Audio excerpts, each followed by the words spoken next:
A Inquisição da Igreja Católica Romana foi uma das maiores desgraças que ocorreu na história da humanidade e se alastrou por toda a Europa.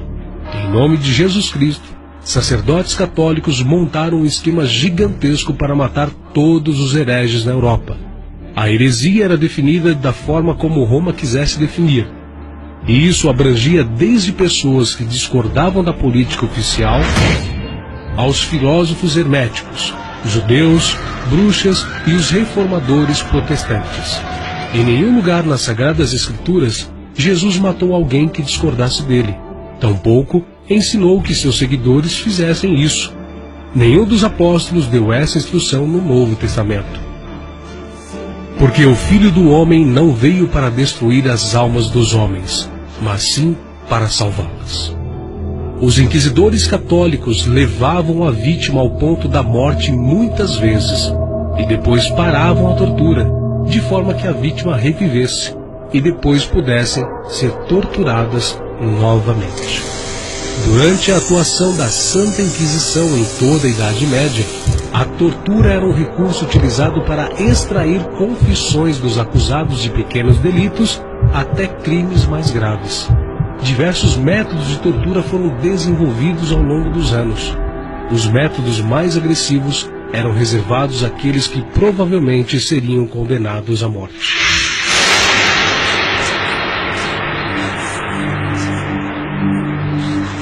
Pesquisando os instrumentos e formas de tortura empregados pela Inquisição, percebe-se que estes não diferiam em nada daqueles empregados contra os mártires da Roma pagã. Os mártires eram suspensos por um pé ou por ambos e crucificados, e as mulheres eram suspensas pelos cabelos. Outros eram suspensos pelos pés com uma grande pedra presa ao pescoço, ou então cobertos com mel, presos a estacas fixadas no solo e expostos ao sol para serem torturados por moscas e abelhas. Alguns eram suspensos pelos pés, recebiam marteladas na cabeça. Outros eram suspensos pelas mãos amarradas às costas, com pesos amarrados nos pés e no pescoço. Também eram presos a uma grande roda, que depois era atirada de um lugar alto sobre terreno pedregoso. Outros tinham os membros entrelaçados nos raios de uma roda. Permaneciam assim expostos por dias até a sua morte. Também eram amarrados a uma roda estreita, que era girada de forma que o corpo era horrivelmente mutilado nas pontas de ferro fixas sob ele.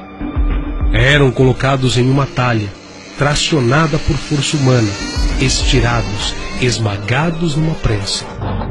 Com as mãos amarradas às costas, eram içados por uma corda, depois soltos sobre pontas aguçadas.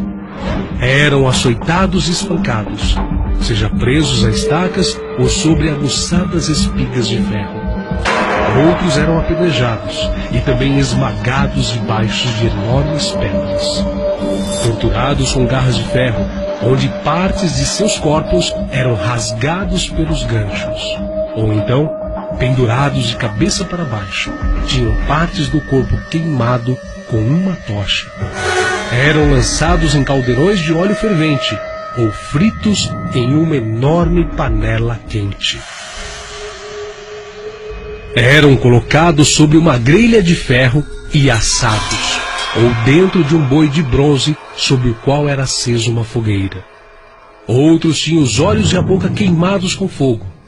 Outros eram forçados a sentarem nu sobre uma cadeira de ferro incandescente.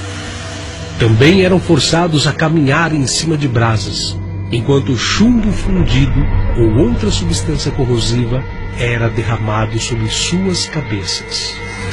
Lançados num buraco cheio de brasas, queimados em estacas, jogados dentro de uma fornalha. Uns eram apunhalados, outros tinham os membros amputados um por um até a morte. Decapitados com espadas ou machado, perfurados com uma lança. Outros eram usados como cobaias para alvo de arqueiros. Encerrados ao meio, golpeados na cabeça, braços e pés amputados. Traspassados com estacas pontiagudas, a barriga era aberta e as vísceras arrancadas. esfolados vivos. Uns eram presos pelas pernas aos topos de duas árvores vizinhas, curvadas, que eram soltas em seguida. Outros eram perfurados com espinhos debaixo das unhas dos pés e das mãos.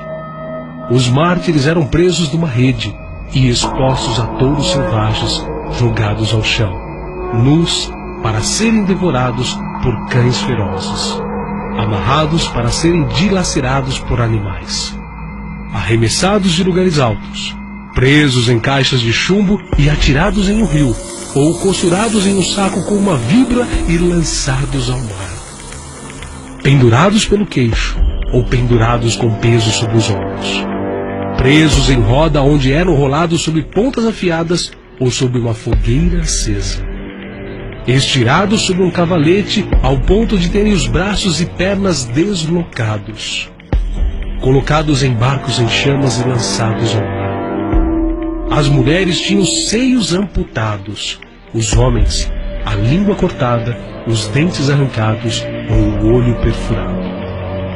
Outros eram presos nus em cavalos indomados e arrastados sobre terreno pedregoso. Também eram enterrados vivos completamente ou até o pescoço.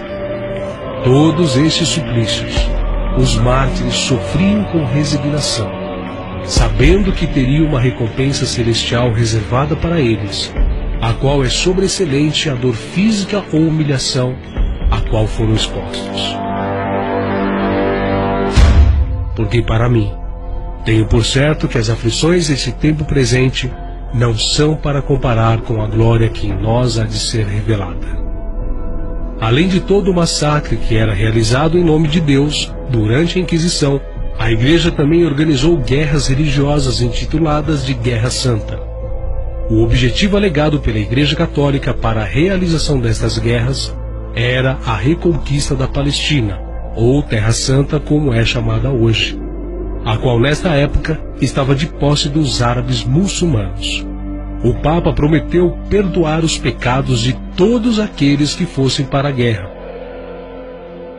Como os participantes dessas expedições se vestiam com túnicas bordadas com uma cruz, o movimento ficou conhecido como a Cruzada. Do século XI até meados do século XIII, 8 grandes cruzadas foram enviadas para Jerusalém. Até crianças foram recrutadas. Acreditava-se que, por serem puras e sem pecados, as crianças seriam compensadas por Deus.